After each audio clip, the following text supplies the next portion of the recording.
Dito ako ngayon sa rooftop eh. Wala kasi magawa. Actually, sa totoo lang, medyo masama loob ko ngayon eh.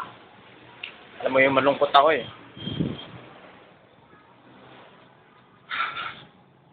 Hindi ko alam kung bakit eh. Siguro nag-i-emo lang ako. Nag-i-emo lang siguro ako. Ewan ko kasi medyo mabigat pakiramdam ko. Medyo depressed ako sa hindi maintindihan dahilan. Totoo lang, nakakadalawang red horse na ako eh. Dalawa. Feeling ko kasi parang iniwanan na ako ng lahat eh. Ako na lang mag-isa. Alam mo yun? Sobrang sad. Kaya ayun, dito ako. Tambay muna ako rito. Siguro, papalipas na sama ng loob. Actually, maganda naman yung scenery dito sa taas eh. Tingnan mo naman, no? Para ka nasa ibabaw. Para ka nasa ibabaw ng mundo, pero hindi naman talaga. Medyo malawak din. Tsaka, maganda rin naman dito sa taas. Nakaka-relax. May mga mauupuan dyan. Meron din kwarto. Ayan, kwarto yan.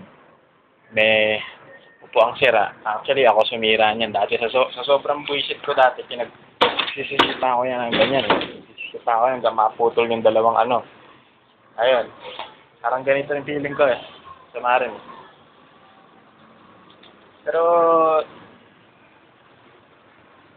hindi ko talaga kaya iiyak eh. Alam mo, hindi naman mailabas ng ano eh.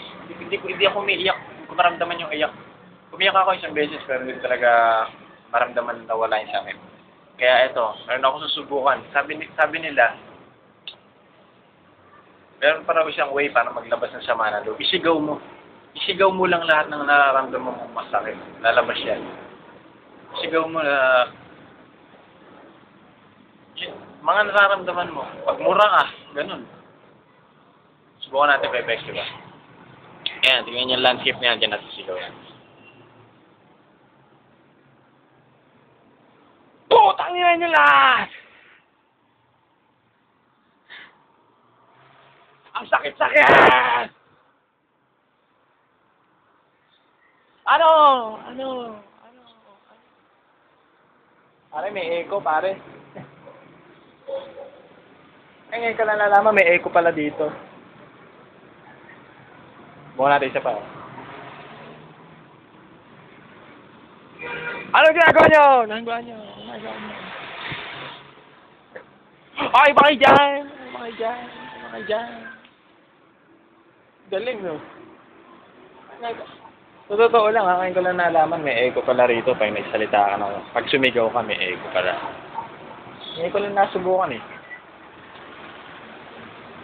Naisip ako. Oo, talagang malalabas ka naman ang loob ko rito eh. Buwan natin ah.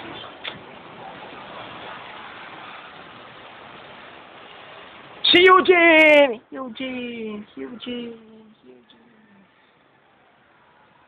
Ganda lalaki! Ulol. Sinungaling. Pangit.